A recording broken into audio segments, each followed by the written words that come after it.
Everyone has a relationship with money. Okay. So what is the trauma that you've had around money? Or like miracles are just glitches in your current belief system.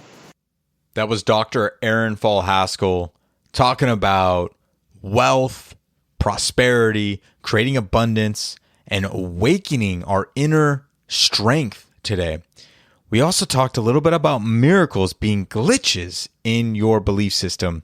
And I wanted to share with you guys a little mini miracle before we get into today's episode for me. Today is, as of the release of this episode, June 20th, 2018. It is a Wednesday. It is also my 32nd birthday. Coincidentally, it is the release of the 32nd episode of Unleash Success. And when I was thinking about that, I was like, wow, what are the odds that on my 32nd birthday, we would be releasing the 32nd episode of Unleash Success? I started this 9 months ago or more, and I didn't even realize that I'd be releasing it every Wednesday at first. And then I decided Wednesday was a good day. And then we started releasing every Wednesday. I had no idea my birthday was going to be on a Wednesday. And this kind of represents for me a shift in my belief system. See, the old me would have said, this is no big deal. It's just a crazy coincidence, and moved on. Instead, I choose to believe a more empowering meaning. I look at the divine timing of this and I say, you know what? 32nd on my 32nd birthday is meaningful. It's empowering. It's a sign that says life is happening for me, not to me. And that's the biggest shift I've ever made in my life, was really to focus on what was good in my life, to focus what was moving towards my direction. And to say that this is the 32nd episode to be released, of all the odds, the timing for this to happen is so crazy that I believe, and this is my belief, but it empowers me, I believe that this is what I'm meant to be doing. That sharing this episode with you today is exactly what I'm meant to be doing right here, right now. And I'm so stoked to be continuing to release even more episodes of Unleash Success. And that today is the mini miracle. So let's jump right back in with Dr. Erin. Welcome to the Unleash Success Podcast, where we break down the secrets of success to give you real tools and strategies that get real results. And now, here's your host, Corey Corpodian. This is Corey Corpodian. Welcome back to Unleash Success. If you guys haven't subscribed to our newsletter yet, be sure to go to unleashsuccess.com and just enter your email so you can get all the tools and strategies sent directly to you each and every week. Today we get to interview a Doctor of Divinity, Dr. Erin Fall Haskell. A transformational author and speaker and self-made millionaire, Erin is the Dear Abby of the consciousness movement, where she focuses on bringing fun to the shift in her show, La La Land. After many years counseling some top celebrities and Grammy winners, she wanted to bring her programs to the masses and actually wrote a #1 international bestselling book, Awakening. It's a 30-day guide to unleashing your inner guru. Today, we unlock the secrets of awakening and learn from Dr. Erin herself. Erin, thanks for coming on the show. So nice to meet you. I love that you've got hustle and then this iceberg behind you, because I'm all about the subconscious mind, and we oftentimes refer to the iceberg as kind of explaining that. So cool. How are you? I'm doing great. You know, I put these up here not only as cool background, but as a reminder to me when I walk into here that this is what I'm doing. I'm hustling. I'm putting in the work to get to that success. Yep. It's all moving energy around here. So we got a lot of energy to move, right? Absolutely. Absolutely. You know, it's just those reminders that constantly help us keep pushing, I think. They're all over the place for sure. Mm-hmm. So what led you down to become a Doctor of Divinity and really getting into awakening as a mission for your life? Great question. You know, most people know my personal story, but I'm sure your audience does not know who the hell this person is. So I will tell you a little bit about that. So I had a stillborn when I was 22 years old, and I was 9 months pregnant, and I had to deliver my dead baby's body. It was quite a fiasco, to tell you the truth. And but it was the biggest blessing of my life, because when I went to the hospital, when they had told me that my baby had passed away inside of me, I had to, go into birth and have labor and all that. And at that point in time, they have you bathe your dead baby and take pictures with your dead baby and do all this stuff for the grieving process. And it was pretty intense. And the next day I woke up completely whacked out in my head. And I thought I didn't get the right pictures with my baby with the right clothes. So I went down to the mortician's house with a bag of clothes thinking I was going to get some more pictures. Yeah. So the mortician was like, honey, I'm so sorry. Your baby's been in formaldehyde for 24 hours and I'll set up the room and have some time and take as much time you need to grieve. And I went into this basement room and there was a hospital bed with this little, body that had been in formaldehyde for 24 hours. And it just was one of those God moments, where I just was like, how could life be so cruel? And if there is a God, which I didn't even believe in God, I was like, how could God be so cruel? And I was crying and crying and crying. And then it was like a miracle. I just realized he was gone, but his body was here. He's not his body. And in that moment, I just realized that I'm a spiritual being. And I realized that this was the most important question for me to answer in this lifetime was, what the hell are we doing here? So that was pretty much what set me on the track. It wasn't for some title of a doctor of divinity, that's for sure. I'm so sorry for your loss. And thank you for sharing. You said it's a blessing, actually. What do you mean by that? I think that our culture sets us up to think that whenever we have success, this is the blessing. Or, if things go right, or you get the right relationship, or you get the right whatever, and that's great. But, when we shift our mind to realize that life is really like a school, we're here to grow, right? We're here to expand. We're here to use our consciousness in this 3D form and experience our consciousness, the depths of our soul and form. Then you realize that, some of the greatest blessings for us to grow come in the hard lessons. It's like signing up for a really cool advanced course in life. And so I consider having a stillborn the biggest blessing of my life, other than my son, who I had right after my stillborn, who now will be 23 in August. But yeah. Mm-hmm. Well, congratulations. And to him and, just your outlook on this whole situation. We talk about awakening as your mission in life.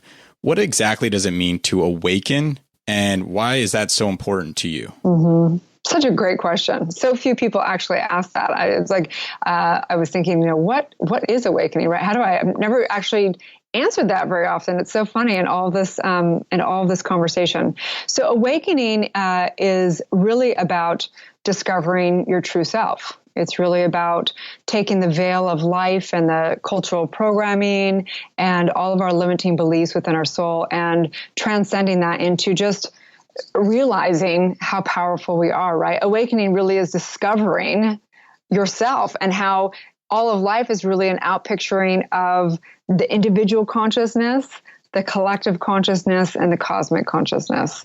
So awakening really means having freedom, means having a fucking life that you love, that you don't feel like you're the effect of life and that you end suffering and you're here in this playground of life to grow and evolve. I love that. And I think that's, for me especially too, and a lot of people, freedom, true freedom is one of the biggest milestones, really. And, sometimes I feel like I've achieved that and then I lose it a little bit and then I'm struggling to stay with this feeling of freedom. How do you consistently kind of awaken your mind and stay true to yourself and true to your passion? Great question also. I think that anybody says they're able to sustain a perfect blissed out awakened state is probably not here on earth anymore. So we're in the school of earth, we're a school of life here. So it's constantly that realigning, anytime I'm feeling like, I'm not present. I'm feeling frantic. I've got too much technology. I'm all over the place. My mind's scattered or whatever that is. I'm hitting a wall in life. That's the lesson. Okay, I need to get back to my daily spiritual practice, start meditating. I need to make sure that I'm living in alignment with what I truly care about and not saying yes to a bunch of stuff that doesn't matter. Saying no to things, a daily spiritual practice, oftentimes we think of it as just going into meditation or prayer. I believe all of life is a daily spiritual practice. Every single moment is your practice. Every relationship is, how are you coming into this communication with this person? Every day with your body, are you feel like shit or do you feel amazing? And that's a spiritual practice. The entire thing is one big spiritual practice, in my opinion. Yeah, it's so true too. Sometimes I wake up and I'm not energized. I'm not ready to go. And there's certain things that we have to do. You talked about some daily habits. What's the first thing you do in the morning when you wake up? I mean, I'm not going to be fake. I've had times when I've meditated for hours on end every day. I have times when I'm like rolling out of bed and I have my coffee and I go, to the studio. Like I don't have my practice. And it's funny because I teach being very consistent with your practice. And I do, but it ebbs and flows. I'm not going to lie. Like I think I try and do 30-day practices because that's the way I roll. Like sometimes my life works better with doing meditation at 10 o'clock at night. Sometimes I roll out of bed and it makes sense to pray and set my intention to do it. It really, it depends, but I do consistent 30-day practices. That's kind of how I like to mix it up personally. Yeah, I think 30 days is kind of a good amount of time to really dive in, grow a little bit, and then kind of shift, mindset in a way. So, kind of speaking about mindset a little bit, you talk about how awakening can help create the life of your dreams. I'm curious too, for you, what does success mean? Mm-hmm. My son said it best. I asked him, I was like, how do you define success? He goes, doing what I love to do with the people I love to do it with. And I was like, yeah, that pretty much sums up success. I believe we're here for really to grow. That's what we're here for. So for me, success means, yes, doing what I love to do with the people I love to do it with. And that means also doing something that helps me grow and that helps grow our, the collective consciousness. What do you mean by collective consciousness? Sure. So the reality is that we're not individuals, right? We experience ourselves being individuals, but science and everything now knows that we're entangled. We're energetically one. It's like aspens in Colorado, right? There's an organism and each, tree comes up out of the ground. It looks like they're each individual trees, but they're not. At the root of what they are is one big organism that connects everything. And so that's us. At our soul level, we're connected with the entire universe and cosmic. We're connected with collective consciousness. We're connected with cosmic consciousness. So when I say for the highest good, we're here to evolve our DNA. We're here to evolve as a species and to grow. And so as what I choose to do for myself, if it's taking away from Mother Nature, if it's hurting Mother, if it's hurting the species, then that's authentically not going to make me happy. If I'm helping bring harmony to our species, if I'm bringing harmony and order, and they say that the first principle of heaven is order, and so we have to have order and harmony with our relationships, with our, just with our immediate friends and with our communities and with nations and everything else. Yeah, absolutely. So taking it back from the cosmic collection and consciousness, going back to the individual, we talk about awakening. How would I awaken, and how does that kind of really unleash me to pursue my dreams? Sure. I can just speak from my own personal experience. So when I was in my 20s, I was doing my spiritual practice, but I hadn't awoken, right? So there's the difference between awakening and just becoming more conscious is a big difference in my opinion. So we can have a broader perspective. We can begin to kind of question what we're up to and expand our consciousness. Awakening is different. Awakening is when you actually you no longer have the veil on. Like you are woke, as they say, #woke. You realize the bigger cosmic thing going on here. You've seen the equation of the universe. You've seen through the veil of your identity. Okay. So the question was, what can you do to awaken? So is someone who's, doesn't feel very passionate, they don't feel like they're living their true self, how do they awaken? There's different modalities to awakening, but I think there's always one thing that always begins awakening, one thing and one thing only, and it's a decision. And it usually comes with something really freaking hard that happens. So again, like in my 20s, I thought if I just, made more money, if I just got a better relationship, if I got a better house, if I got a bigger, title on my name, then everything would work out, right? But life doesn't work like that. We're here to grow and expand and not get more shit. We're here to really embody our highest essence. So awakening usually begins with surrendering, quite frankly. That's how most people awaken. But it really, again, comes down to a decision in mind. So how do you do that? Once you've decided, then there's many modalities. Meditation, of course, is probably, I would say, the foundation for all the great leaders I've ever heard speaking of spirituality. They all meditated. And then, of course, there's everything from, meditation, quite frankly, is the basis. You can say prayer, but prayer is just, you have to be in that space, in meditation, in that sacred space with the relationship with your higher self to even begin to pray. So meditation is really the route to awakening. Okay. So I have historically said, I cannot meditate. I don't meditate in the traditional sense of meditation where somebody might sit there for an hour. I get antsy, and I've had moments or times where I've been able to sit for 15 to 20 minutes, clear my head. In a sense, though, I never really clear my head. I just consciously let go.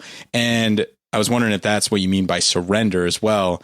But, I find that in a flow, sometimes even working out becomes my meditation a lot of times, or doing something that I love to do, and I get into this peak energy flow, and, it's just, I come out the other side relaxed and appreciative. Even sometimes just a moment looking at the ocean, which I spent a lot of time, recently. I didn't tell you this before, but my mom ended up going into the hospital after a stroke. Thank God she's okay now. But that really shook me, and I haven't been shook in a long time. And just kind of one of those moments where you just, like you're talking about surrender. And I was trying to think what surrender meant to me. And a week later, my cousin, who was 41 years old, died of a heart attack while running on the treadmill. Whoa. Yeah. And that moment, I was like, what am I doing with my life? My mom almost got taken away. Thankfully, she's recovering, and, we're still going through the process. And then my cousin dies at 41. And that's when I said, I'm just going to be grateful for the opportunity to live and to live as true as I can to myself and my goals and my dreams, and every day looking towards that. And so, I was wondering, that's the moment for me, and I wanted to share that with you. When you say surrender, how do people, you've never faced something that's so painful. How do you surrender to the universe and kind of live life? Yeah. And I just want to acknowledge you for sharing that. And I get that it can be intense. Life is intense, right? So the reality is this, is that no one has to awaken. No one needs to meditate. No one needs to do whatever. The reality is that you're already this incredibly powerful spiritual being, and you're perfect exactly as you are, and so is everybody. We're having this relative experience. Think about it. We're gods and goddesses. Our true essence is spirit. And so if we're here having this cool, experience of being human, this is that's what we came here for. We came here. So it's not like we need to not have this human experience. There's no one needs to wake up. No one needs to do any of this. But the reality is this, is that meditation, we need to redefine what meditation is. People think meditation is only if you sit in silence and you're in lotus pose and you hold your hands in mudras or something like that. That is not the true definition of meditation. Meditation is the medium and the merging of the individual self and the higher self. And how people get there is infinite. Some people may get there in the middle of exercise. Some people may have to go into a traditional silent meditation. Some people do yoga. The true definition of yoga is merging the lower self and the higher self. They call it the yolk and of the egg, right? So yoga is a meditation. So we have to redefine what meditation is. You don't have to silence your mind to get into meditation, but something happens to merge those two. And whatever sacred space you hold for yourself, some people use medicinal plants. I'm not an advocate of that, but some people do. So I'm not here to say that there's one way of just meditation is really just the definition of that. So for you to surrender, it's only, you don't have to surrender. Like you can just have a cool human experience. I actually really love that. I've never heard anybody say it quite that way. And I think that just, especially for me, who I've always typically struggled with meditation as a process, that makes it a lot easier to just live with. And, okay, I don't actually have to, do this awakening or have this crazy moment. I am living it and I am living life, which is amazing. Mm-hmm. So we kind of got into it a little bit. You don't always meditate daily, though, or is that one of those practices that you go in and out of? Honestly, when I started years ago, meditation was so freaking hard. Like I would do 5 minutes and it was like literally like someone was putting their fingernails down a chalkboard. It was really uncomfortable, but I didn't have any answers. And I was so desperate to have an awakening just because I was suffering so bad in life. So for me, I made myself sit still. And then as I began to have breakthroughs, as I began to expand my consciousness, I remember there was times when I go to 3 hours a day in meditation, 3 to 5 hours a day. But that was a time when the veil was coming off. It was a time when deities were coming. That was a time when profound things were happening. And I don't know, I kind of believe it a little bit that once you go past those things, all of life is like a meditation now for me. So I don't feel like I need it as much. I do meditate every day, but I also feel like I have got to ground. So there's a difference between meditating and grounding. Like getting into source and grounding is very different. So going to Mother Earth, putting your feet in the ocean, doing things where you're exercising outdoors, that helps ground the body. We have a lot of energy coming through, especially when we're in spirit, when we're having light streaming through us. And meditating is really just doing the work to become your highest self, to embody and unite with your true self spirit. So with grounding too, because I've heard quite a few things about that. Scientifically speaking, a lot of people are really, promoting that a lot more. I recently did a Wim Hof workshop, which is jumping in an ice bath. And we talk about grounding and just with bare feet. So that's the big thing, is to have bare feet on the earth. We exercise and we have shoes on that have plastic soles and rubber soles, and it's not going to ground you. So take your shoes off and spend 20 minutes just putting your feet on the ground. What would be some of your top tips to help us get the most out of meditation in a daily practice? Sure. I would say just do it. That's a good one. That's like Nike got it right. Just do it. I mean, because the reality is that, the more you do something, it's like going to the gym. Like no one wants to go to the gym and you just go do it. You don't know, there's going to be something positive coming out. There's nothing negative going to come out of if you go meditate, right? The second is to not have any expectations. And this is, I think, one of the most profound things. A lot of people think I'm going to meditate and then I'm going to manifest. And this is the whole entire, it's like, I'm doing this because I want to get, X, Y, and Z. It's like, that's the total antithesis to meditation. So having zero expectations, I always say it's kind of like a relationship.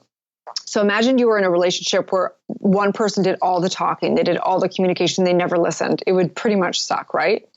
Yeah. Like you just had your 3-year anniversary with your girlfriend, right? So it wouldn't have worked if you were just My girlfriend's probably thinking I talk too much. So meditation is really listening. It's listening to your higher self. And sometimes you just have to sit there and silence and wait for that. So meditation, again, is a relationship. It's a communication back and forth. When you're listening, it's like meditating. When you're praying, it's like speaking. And so again, getting into that space and allowing that to do whatever, you can't have expectations. You just allow the communication to come through. Sometimes profound things come through. Sometimes you just get silent for a minute, whatever that is. So having no expectations. And then thirdly is being consistent. So I think, again, if you have a relationship and you're not consistent with communicating, you're not consistent with having a date night, you're not consistent with that, it's just not going to work out. There's nothing to rely on. You can't build trust. You can't build that relationship. So being consistent. So just do it, no expectations, and be consistent.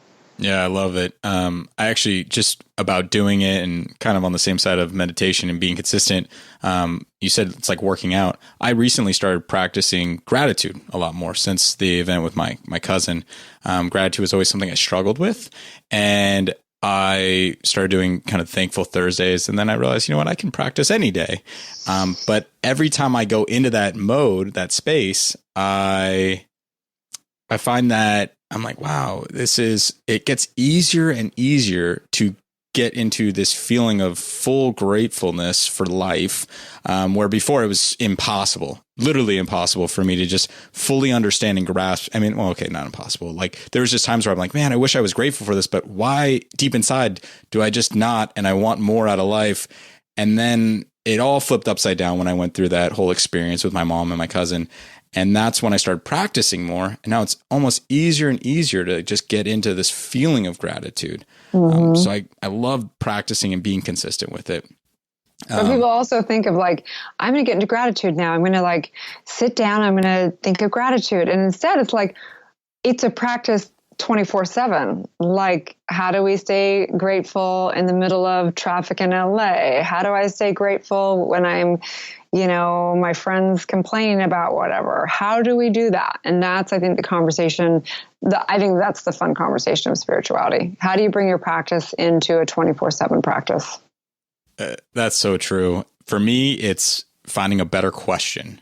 It's instead of traffic or, oh my God, why are we talking about this right now? It's just, what can I be grateful for right now in this moment? And I think that if we ask to find something to be grateful for, it shows up, and the more we do it, the more consistent it is. So true. You talk a little bit about mindset shifts and around wealth and prosperity. And, like we said earlier, you're a self-made millionaire. I was wondering, what are these mindset shifts that you made yourself that really helped you kind of unlock that wealth? Sure. And, I think the first thing I remember back, I definitely had a scarcity mentality, even though I was always kind of like entrepreneurial in spirit and I always like made money and stuff. I had so much fear around money. I had so much fear of losing it. I had so much fear of all this. And the reality is that when we get that, like, we are such powerful spiritual beings, at the moment you even consider money more powerful than yourself, you set that experience into motion. You inform universal law, even with the speed of thought, right? So oftentimes I'll even just have a client like have a piece of like a dollar bill. What does this represent to you? You know what I mean? Like all the memories, all the things around money. And we know that when I'm dealing one-on-one with a client in subconscious work, we have different aspects of even our relation. It's a relationship. Everyone has a relationship with money. Okay. So what is the trauma that you've had around money, right? Sometimes people, like I remember my mom was taking my sister to an ice skating rink for one of her birthdays, and she couldn't afford to take more than like 2 kids. So she took like my sister and her best friend, and she couldn't afford to take me. And I remember thinking like, it was so traumatic, and it came down to money, right? So, and then, so people have trauma around money. They have social programming. So what did your parents say about money? What did your friends say about money? What did you learn about it? Like, only really evil people have lots of money. The money is the root of all evil. Whatever that is, a social programming around it. Then we have guilt, like there's so much guilt around having money. What is that? Some people just can't have money because they're afraid. And quite frankly, a lot of it comes down to past lives. What did you do that was a transgression with your powers? And so a lot of times money, and the reason why people can't have money is because they're actually afraid of what they'll do with their powers when they have, more ability to do things.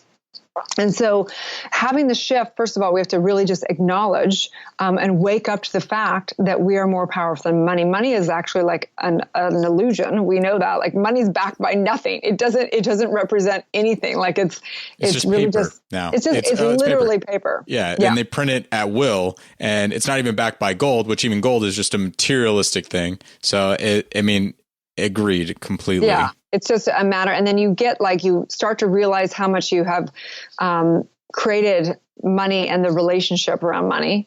And then you realize that there's innovation. And when people really start tapping into their innovation, they realize it's unlimited. Like, you're only limited with the amount of money you have to the extent that you're limited with the relationships that you have, with leveraging, with building your team, with all this stuff. And that's where I truly believe that we're going right now, especially in our culture, is we're not supposed to be solo entrepreneurs anymore. It doesn't work. We know this by fact.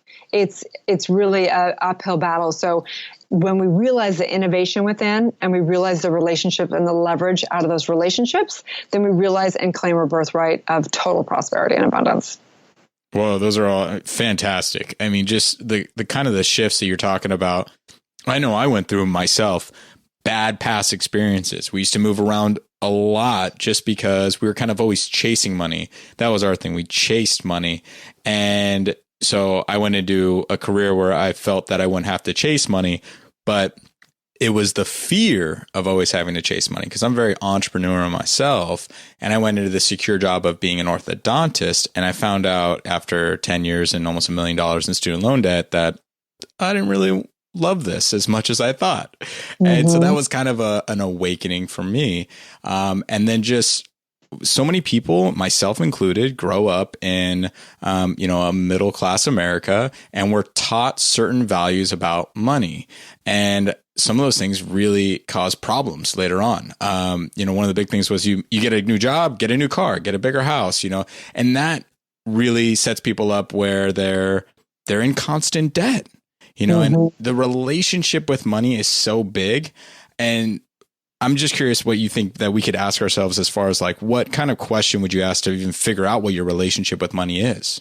Yeah. I mean, in my book, in that section of wealth and money and all that conversation, I walk through people how to begin to inquire into what programming they have, and just even acknowledging the programming that you have begins to loosen the ties. Mm-hmm. But I do think that, like Alan Watts, I remember there's this great video he has on how students, young kids, would come to him and say, what should I do when I grow up? What should I do to make money? And he'd go, well, what do you love to do? And they'd say, well, I love art, but art doesn't make any money.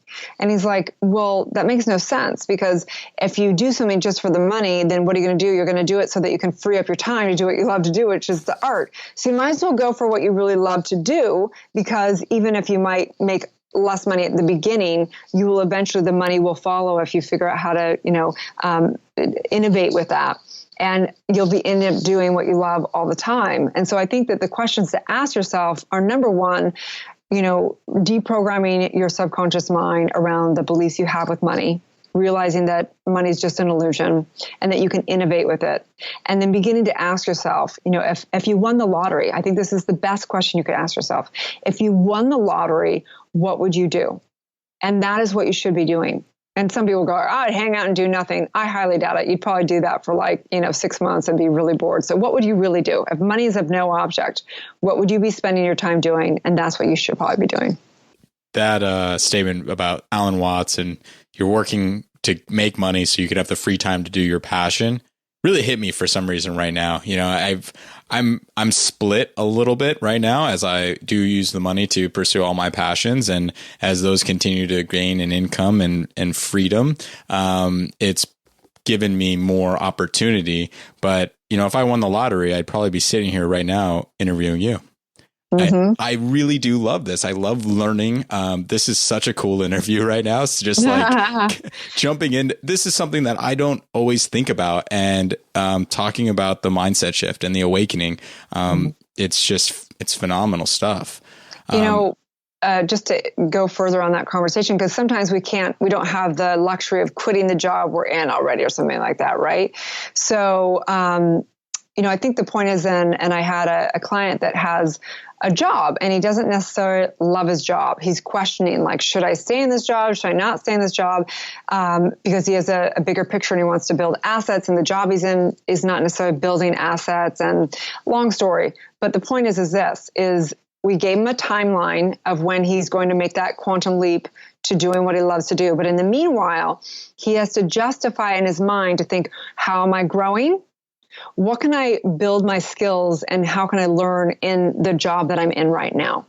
And so if you're out there and you're listening to this, I say, don't quit your job. Don't be rash, because what happens if you don't have money to even pay your bills, it's going to not be good. Your creativity is going to go way down because you're going to be living in fear. Mm-hmm. So it's better to transition, in my opinion, and be strategic in this transition, in that know that wherever you're at, there is a blessing wherever you're at.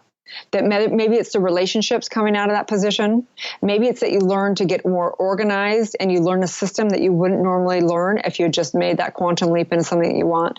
Maybe it's whatever. I don't know what that is exactly, but I know that we are always exactly where we need to be for our growth. So just know that. Thank you for making that point too, because, well, for me, it's a transitionary period, but I found ways to enjoy orthodontics as a career, and definitely exploring more things into that realm as well.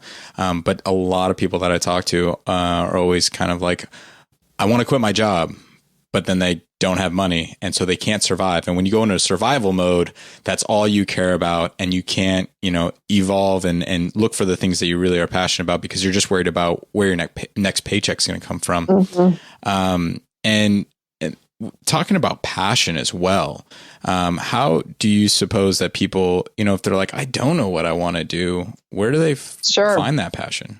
That's probably one of the number one questions I get asked. How do I find my purpose and calling? And so I actually have a formula in my book again. And the formula goes like this. We've got to get it. Yeah. You might want to get a pen and paper out. So it's basically your triumphs. So whatever you've had to overcome in your life, your triumphs plus your passions plus your skills equals your purpose and calling.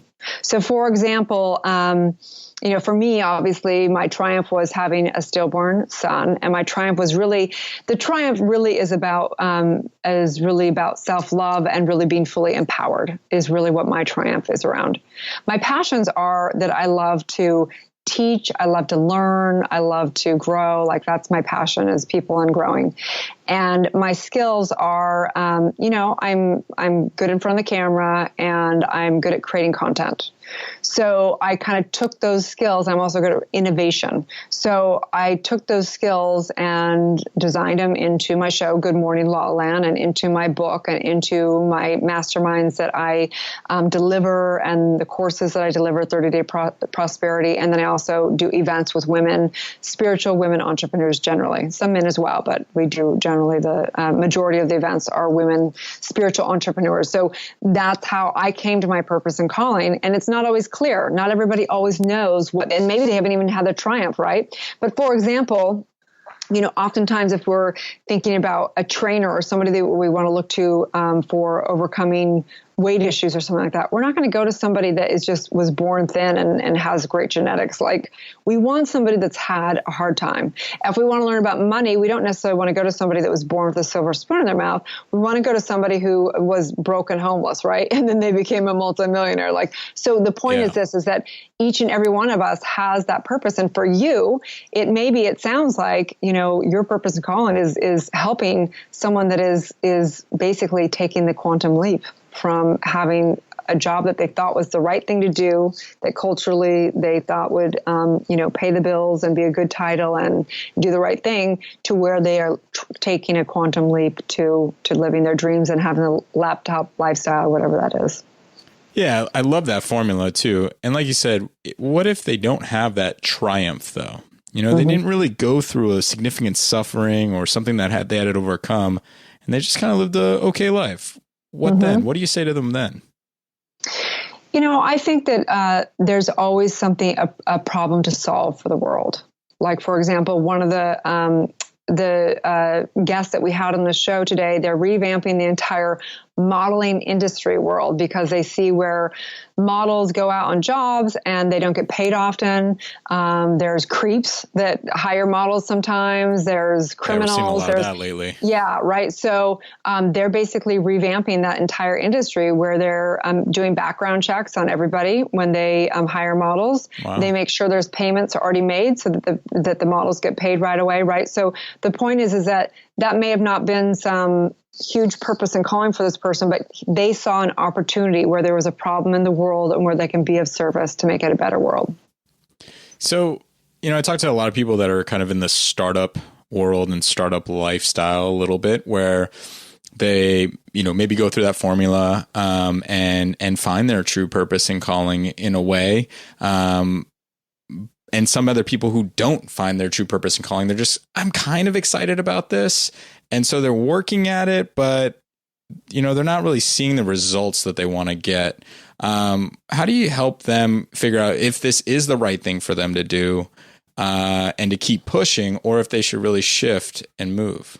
Sure. Great question. So when I'm doing the mastermind, the first week in the mastermind, we create what's called our life purpose statement. So we take the 4 areas of our life, which is our money, career, our health, our relationships, and our creative expression, and we put it into a 1 sentence of a measurable, attainable goal within the next 12 weeks, and we do a 1-year one and a 10-year one. So one's like really big goals, one is kind of attainable, and one is in the next 12 weeks. And the point is there's all kinds of goals. You can have the goal of just paying your rent next month again, right? Not very exciting, but it's a goal, right? I mean, you got to have that goal, right? And then there's other goals like cultural goals, like become the next title, get a little bit bigger of a house, the rat race type of goals. And then there's goals that are actually really, really inspiring. They're goals that kind of scare you a little bit. They push you to that point of power where it's in the brink of scary and exciting. So we want clients to always get to setting their goals in that point, in that goal. So I would imagine with a client like that you just spoke of, that they're not really pushing themselves enough. They're just staying safe in life. We also don't want those goals to be too delusional, because if you don't truly believe it's possible, then you're probably not going to do it anyway.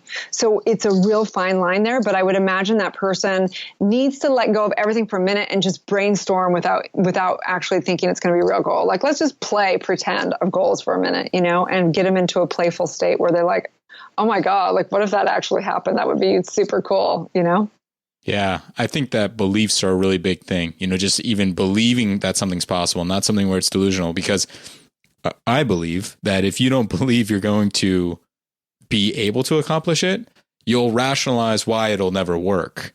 And those rationalizations might very well be true, but I find that for me, I make sometimes outrageous goals, and I do really believe that I can accomplish them. But I know that they could be a 5 or 10 year goal, because we can accomplish a lot, maybe 5 to 10 years. But I take a ridiculous amount of action to overcome that. So even if I fall a little bit short, I look back and I go, wow, I can't believe I accomplished so much because I just keep taking action. And I kind of say this a little bit more lately. I don't know if it's stubbornness or stupidity sometimes that I keep pushing forward, and maybe I just need to move on. A little bit of both in my life and in the past sometimes, but I learn from everything, which everything I've done in my entire life always leads up to this next step for me, and has always been able to help me in some way, shape, or form. We talk a little bit about fear as well, where just getting over the fears that we have around making money, fear of taking this kind of leap and a jump to shift maybe a career path or to pursue your passion. What's the mindset shift around fear for you, and how do you kind of conquer it? Sure. Always comes down to trauma in the subconscious mind. So I don't recommend, there's some coaches that are kind of more driven on going out there and taking those quantum leaps, and that's fine and that's good. But I believe that it's always starts in the subconscious mind. So you can shift things by going and doing your subconscious mind stuff, work, and releasing things, and miraculously, it's no longer scary to jump across that bridge. You're like, oh, I'm just going to now walk across that bridge. It's no problem, because you dealt with what's really going on. So I don't know. It's just a mode of operation, I guess. So understanding what you're truly afraid of is that. Yeah. And it's just not just understanding it, but actually flattening out. So subconscious work is really going into all past trauma and belief systems and neutralizing those mental pictures. Because everything on our track, whether it be this lifetime or last lifetime, everything that's happened has a mental picture attached to it. We call it the Akashic records. Okay. So you can track back into all lifetimes, and there's trauma. And what happens with the trauma is it's actually a mental picture that has negatively charged emotions attached to that mental picture. So if you go back into those trauma or whatever it is, feeling like you're the effect of life, you neutralize those mental pictures. And as soon as those are freed up, those chains and that belief system is freed up. So now you're freed up to just go out in the world and do whatever you need to get done. You no longer have those blocks of like, this is scary or this is some quantum leap or whatever. Like miracles are just glitches in your current belief system. Huh. Wow.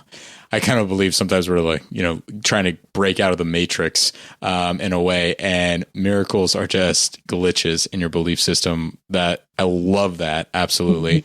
I was thinking about just my own belief system and somebody else who's listening to this. What if they're saying like, oh, I can't do that? I think it's important to kind of frame that our social upbringing and our experiences kind of help frame this belief system. Right. And so if just even being open to the fact that we can shift those beliefs, that starts to create kind of a consciousness shift. Is that right? Oh yeah, for sure. But the reality is this, is that, there's this one of my favorite books ever. It's called the Game of God. And it has like these cartoon figures and stuff. And it has this guy that's God or whatever. And he's climbing this mountain and he can just do it perfectly. It's like, whoa, I climbed Mount Everest, no problem. And then he's like doing this next thing and he can do it perfectly. And it's like, well, this isn't very much fun. Like anything I can do, I just do it. Like the point is that like we created this really cool game here, and it's kind of cool to have like barriers and blocks and things. It's like kind of like we created like a really cool, what's it called? Like a maze we have to go through. So expanding consciousness is just like going through that maze and being like, oh, that's a dead end. Okay. Now if I expand my consciousness, I get to go and make it to the other side. Right. So it's just a game. And I think people, when they get that this is a game, then they can start playing and having fun with it. Yeah. No, I really enjoy that. This is just interesting to see if anybody, I don't know if there are like mistakes necessarily, but I was just wondering what are common mistakes people might try to do in the process of awakening and creating these mindset shifts? Oh gosh, I have a good one. I think that the worst mistake I know I made it when I began this whole stuff is I would have like a spiritual ego. Like I'm better than you because I'm awakening and you're not. And like, oh, you are being, like you're complaining and you don't know how to use your mind or something like that. Like, and it's just so funny because you'll see this a lot, like people who go like say through a landmark forum or something like that. I don't know if you're familiar with that. And I did it actually. They're all great, I went through right? it one weekend. But majority of people that go through like say the landmark forum is they end up seeing and spotting what everyone else is doing, like having rackets and complaining or not being in their integrity or whatever the distinction is that they learn through some of these transformational programs. And instead of just fully trying to embody it themselves, they end up just seeing where everyone else is doing it. And that's, I would say, one of the greatest pitfalls of spirituality is pointing the finger at somebody else, because until you are fully walking in your truth and your daily spiritual practice, you just have no business pointing the finger at anybody. Yeah, I think, losing judgment of other people is really important along our own journeys. I've, in my life, certain people have maybe wronged me, and I realize that, they make mistakes. I've made tons of mistakes too. Mm-hmm. And, while I'm not free from judgment and I'm not perfect by any means, that's one thing that I try to think about when in the process, if you're like, oh, why am I even judging that person in my head right now? Just forget it. Like, yeah. Totally. And they're in their own school of life, wherever course they signed up for. So it's like, they're perfect and they're track exactly where they are. It's so funny you mentioned the spiritual ego, because I have met a lot of people like that. Right. I mean, I still have it. It's probably my biggest struggle, honestly. I'm not going to lie, They're just like, oh, you have no idea. I've done all of this. And, I talk to a lot of people who have gone through a lot of personal development, spiritual awakening type of experiences. And I'm always like, that's awesome that you did all that, but what you get out of it, right? Like, did it change you? And it's like, when they try to push it too much, you're thinking that there's still a little bit of work to be done. I mean, I'm a work in progress still, you know. I think we all are a little bit. Oh yeah, you know. That's life. Yeah. And like you said earlier, with just getting out of our comfort zone, you know, if you're comfortable with everything that we're doing, we're in this safe zone. And for me, I kind of mastered my little safe zone, and I stopped growing. And that's when I got a little bored, and then I started pushing in other areas. And then all these fears that I thought I had just like crushed, years ago started coming up. And I'm like, why is this happening? It's because I was completely outside my comfort zone, learning all these new things. But at the same time, being on that edge was exciting, and I loved it, and growing. It was, that's my personal path a little bit. I love to grow as well. For sure. It's an addiction. I'm addicted to learning and growing. Totally. Not going to lie. Not going to lie. That's the one thing I don't understand. People that are just, I'm like, how can you be so content? Like, what's wrong with you? Gosh, I get it. And I talk to some people, and I always ask them how, and because they're like, oh, I'm just so happy being in my environment, my bubble. And I think that sometimes when you hear them talk, they're like, I like to learn about the people that I work with or the new customers. They build these relationships. They expand in different ways than maybe some of us do. And because I'm always fascinated when I meet somebody who's just completely happy and content with every area of their life. And I'm like, what did you do? Yeah. I'm judging when I say that's fascinating. That means like I totally have judgment around this, and I'm like trying to understand. Yeah. I just, I want that as well. But the thing is that I've come to realize, because people always go, Corey, is it ever enough? Are you ever going to be happy? And I thought about that a lot. My sister used to ask me this all the time because I was always pushing. And I realized finally that I'm happy pushing. I'm happy growing. It's not about what I accomplish. It's the process.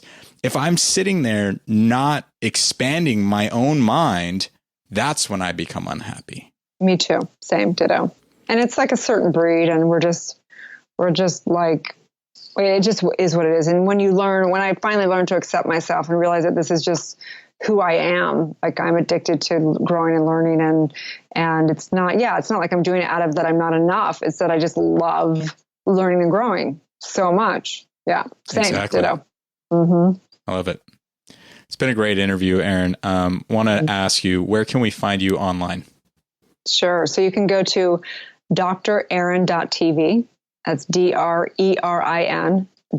You can also go to erinfallhaskell.com. You can find me at Good Morning La La Land. We're on all social media, Roku, Apple TV. I also have 30 free guided meditations on my free app. You can find that at drerin.tv, or you can find that at all the app stores. And I have a podcast, Dr. Erin. And you can get my book, Amazon, Awakening. I don't know. That's about it. I have a mastermind. I do masterminds every quarter. And I also work with one-on-one clients for subconscious work. And I have 30-day prosperity course. And so that's about it. Just, That's it. No, been busy. Just been a few busy. things. Mm-hmm. Busy. That's fantastic. I definitely think that people should pick up your book as well, because we mentioned that quite a bit here through some of the notes that we were going through and answering the questions. There's a free digital course with that as well. Oh, fantastic. So if you go to erinfallhaskell.com and go to the book section, or erinfallhaskell.com/awakening book, you can get the free digital course with the book. And if people want also too, your show La La Land, that's a live show every day, right? Monday through Friday, 9 a.m. Mm-hmm. Awesome. So they can check that out on Facebook Live and Apple TV, like you said. Roku. Mm-hmm. Roku as well. Great. Erin, so final question for you is, what is your next level of success? I love that. For me, it is always expanding and growing, as you know. So for me, it's about building and expanding my entrepreneurship, because I believe that this is kind of Spirit desires for us to work together, and we can't expand until we expand our center of influence and stuff. So it's about building teams that actually really thrive. It's about building events and helping basically develop other entrepreneurs that are embodying this work that can take it out to the world. So the next level of success is really just always witnessing other people succeed. I love it. That's awesome. I mean, that's part of Unleash Success's entirety, is just to share this wealth of knowledge with other people and help them succeed as well. So really support that. Yeah. Well, I just want to say thank you. And I just know that you have so many gifts to give to the world, and just the conscious conversation is where it all begins. And knowing that in your practice, I know that it's unfolding perfectly. And it's, you have a divine spirit, your soul speaking to you to get you on track. So whether you do that instantaneously a quantum leap, or whether you learn whatever is still meant to be learned in that practice, I know it's unfolding perfectly for you. All right, Erin, thank you so much for coming on the show. Thanks, Corey. If you guys enjoyed the show and learned something of value, the one ask that we have is please go subscribe. If you'd like to leave us a 5-star rating and review, that definitely helps us get our message out there. Because each week I'm going to interview amazing people, and I want to be able to give you more and more tools and strategies that get you real results. Feel free to connect with me on Facebook or Instagram at Corey Corpodian, or just visit the website at unleashsuccess.com. Remember, knowing is not enough. Knowledge alone is not power. Action is. Because action is the only way to get the results you want in life and truly live the life of your dreams. So go take some action, subscribe to the podcast, and get ready to unleash success in you.